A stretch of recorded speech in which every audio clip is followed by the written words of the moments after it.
today about probably my favourite topic from an exercise point of view. I am an absolute advocate of the squat as an exercise, not only because it's a really functional one, it's something everybody does pretty much every day, but also because it uses loads of muscles, okay? A lot of the studies are saying it uses about 1/3 of the body's muscles in one go, so it's really efficient from a time point of view, but also then because it can develop really good strength really quickly and also act as a mobility tool. Question first is who should be doing it? Okay, well, pretty much any able-bodied person, okay, should be looking to do it. Even people with disabilities can probably be looking at doing a form of a squat. You know, we may have to amend things, and obviously I'm not going to go into that here because there's loads of different categories and things that could need to be taken into account on that. But what I do want to say is, you know, babies will be squatting. You get OAP squatting. Anybody that sits down on the toilet to go for a wee needs to be able to squat.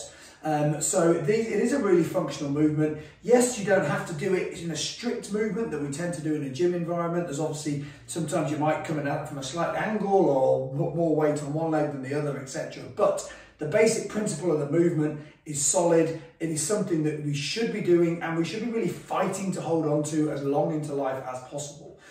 So what I want to do today is firstly go through a basic squat and some of the key technique points. Now the first one is feet are roughly forward. You can put them out slightly, but they come forwards. The feet stay flat on the floor at all times. Your knees track over your toes. Your body stays nice and upright. And if you can see that, if you've got a mirror, then basically the midline of your shorts and your body should always stay in the middle of your feet. The other point then, as we look at it from the side, okay, is to make sure the knees don't go too far forwards, okay, that the first movement is to sit backwards, and then as you push into the squat, you then have the angle at the body is similar to the angle at the shin there. And then as you come up and down, and the hips and the knees work at the same time. You don't try and do one before you do the other. So those are the basic ones. A good squat as it looks down, okay, is about there to parallel. That's what we call parallel. That's what we term a full squat. And as we stand up again, and from the front, keep the feet, knees tracking over, sitting back, chest faces high up, all the way down and back up.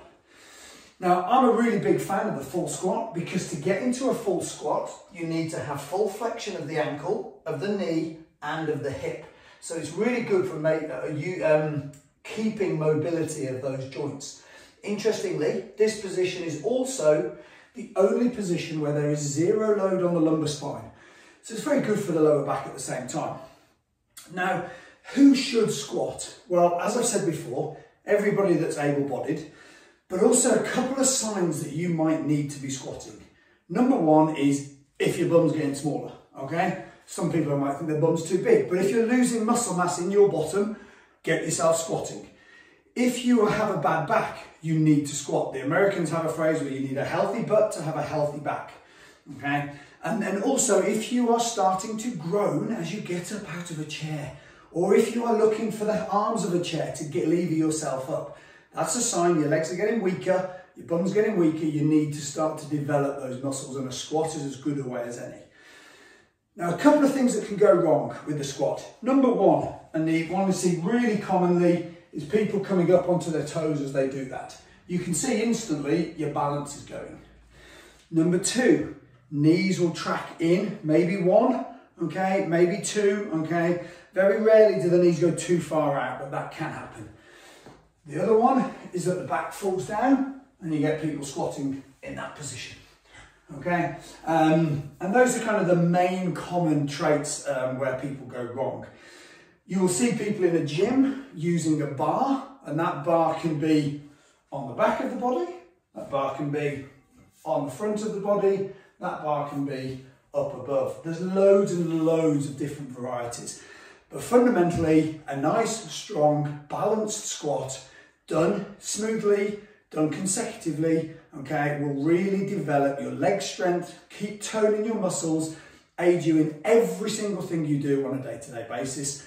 And that's one of the reasons why I am in love with the squat.